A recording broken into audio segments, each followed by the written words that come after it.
Coiled Spring Strategy. Profit from volatility before the market breaks.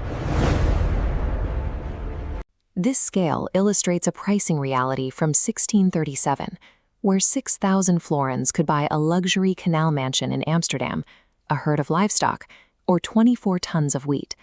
Or, as it shows, it weighs a single flower bulb as equal to all that property. The Republic of the Seven United Netherlands was deep into its golden age. It operated as a dominant maritime superpower, controlling vast networks of global commerce. The engine of this prosperity was the Dutch East India Company. By operating as a massive global monopoly, they generated staggering profits in Asia and poured that money back home, saturating the local economy with highly liquid capital. All of that incoming cash minted a wealthy new merchant class. They had disposable income and a deep desire to display their elevated social status, actively hunting for exotic luxury goods to plant in their estate gardens.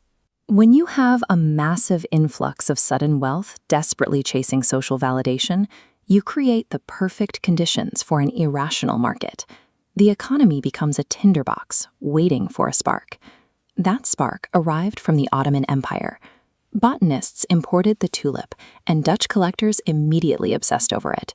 Specifically, the incredibly rare variants with vivid, broken color stripes, like the highly coveted Semper Augustus. But those beautiful stripes were actually a symptom of disease. An aphid bite infected the plant with a mosaic virus, fracturing the solid color into complex, unpredictable patterns across the petals. This infection came with a severe biological cost. The virus weakened the bulb, stunting its growth and making it incredibly difficult to cultivate or reproduce through its natural vegetative offsets. Because the diseased flowers struggled to propagate, the supply of these prized striped variants remained severely restricted. You couldn't just grow a field of them on demand. The market was pricing these bulbs astronomically high, precisely because they were sick. Buyers were throwing fortunes at dying plants purely for their aesthetic rarity, ignoring the practical reality of the flower entirely. This circular timeline maps the rigid biological clock of a tulip. Planted in autumn, it remains locked in frozen ground until blooming in spring. The physical asset can only be safely uprooted and transported during a brief dormant summer window. Nature moves at a crawl, but human greed moves instantly. Wealthy speculators were gripped by the fear of missing out, wanting to trade and secure profits year-round, not just during a few weeks in July. To satisfy this constant demand, the trade moved out of the fields and into local taverns. These pubs transformed into chaotic, high-pressure trading floors, where buyers and sellers gathered over pints of beer to make deals. The rigid biology of the flower acted as a bottleneck.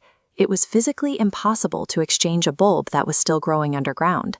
So to bypass nature, the merchants invented a financial loophole. They called it the wind trade.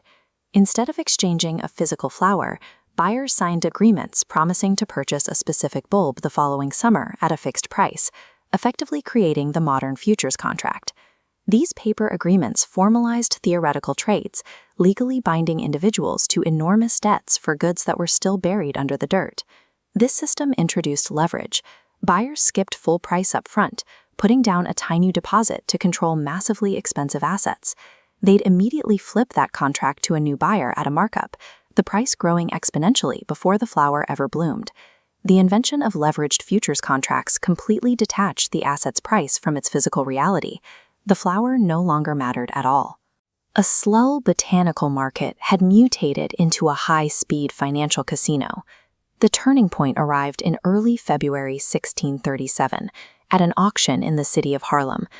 A lot of tulip bulbs was offered for sale, and for the first time, not a single buyer stepped forward to meet the asking price. The illusion of infinite growth shattered instantly. The fear of missing out inverted into sheer panic, triggering a desperate rush to sell as traders realized there was no one left to buy their overinflated contracts. Because the market relied on extreme leverage, the entire system was deeply intertwined. If one final buyer in a chain defaulted, they failed to pay the previous seller, collapsing the entire string of contract flips all at once. The government tried to halt the bleeding by changing the rules, allowing contract holders to convert their futures into options, meaning they could walk away from the deal by paying a flat 3% penalty fee. But the financial hole was already too deep. The exact tools designed to bypass the physical limitations of nature, leverage and futures trading, were the exact mechanisms that accelerated the crash and guaranteed the market's total financial ruin.